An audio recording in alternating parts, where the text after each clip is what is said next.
America और Iran के बीच जारी तनाव अब और भी तेज होता दिखाई दे रहा है। अमेरिका के राष्ट्रपति डोनाल्ड ट्रंप ने दावा किया है कि ईरान के खिलाफ जंग में अमेरिका काफी आगे है और ये युद्ध जल्द खत्म हो सकता है। लेकिन ट्रंप के इस बयान पर ईरान की तरफ से कड़ा जवाब आया है। ईरान ने साफ कहा है कि अब जंग कब खत्म होगी इसका फैसला अमेरिका नहीं बल्कि तेहरान करेगा। नमस्कार, आप देख रहे हैं नेशन नाउ समाचार और मैं हूं आपके साथ शुभी शुक्ला। देखिए इस बढ़ते टकराव पर हमारी खास रिपोर्ट। मध्य पूर्व में बढ़ता तनाव, अमेरिका और ईरान के बीच तीखी बयानबाजी और दुनिया की नजरें इस टकराव पर टिकी हुई है।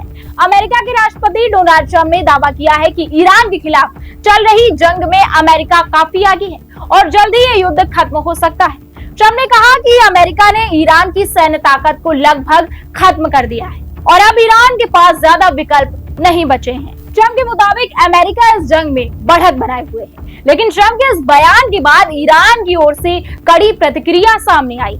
ईरान की इस्लामिक रेवोल्यूशनरी गार्ड कॉर्प्स यानी IRGC ने साफ शब्दों में कहा कि जंग कब खत्म होगी इसका फैसला अमेरिका नहीं करेगा। IRGC ने बयान जारी करते हुए कहा कि अब इलाके के समीकरण और भविष्य की स्थिति पूरी तरह से तेहरान के हाथ में है। ईरान ने यह भी कहा कि अब हालात अमेरिका और उसके सहयोगियों के हाथ से निकल चुके हैं। IRGC के बयान में कहा गया कि जंग का अंत हम तय करेंगे। अमेरिका सेना भी स्थिति में नहीं है कि वह युद्ध खत्म कर सके। ईरान का दावा है कि अब क्षेत्र की रणनीतिक स्थिति बदल चुकी है और तेहरान की सेना हालात को नियंत्रित करने में सक्षम है। दरअसल पिछले कुछ समय में अमेरिका, इजराइल और ईरान के बीच तनाव लगातार बढ़ रहा है। मध्य पूर्व में बढ़ती सैन्य गतिविधियों और बयानों की जंग ने पूरी दुनिया की चिंता बढ़ा दी है।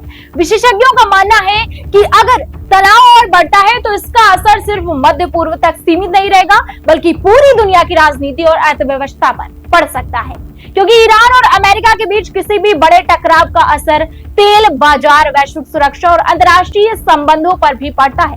फिलहाल दोनों देशों के बीच बयानबाजी का दौर जारी है। एक तरफ अमेरिका जीत का दावा कर रहा है तो दूसरी तरफ ईरान खुलकर चुनौती दे रहा है। ऐसे में सबसे बड़ा सवाल यही है कि क्या यह तनाव जल्द खत्म होगा या फिर यह टकराव आगे चलकर एक बड़े संघर्ष में बदल सकता है। तब तक के लिए बने रहिए हमारे साथ और देखते रहिए नेशन नाउ समाचार।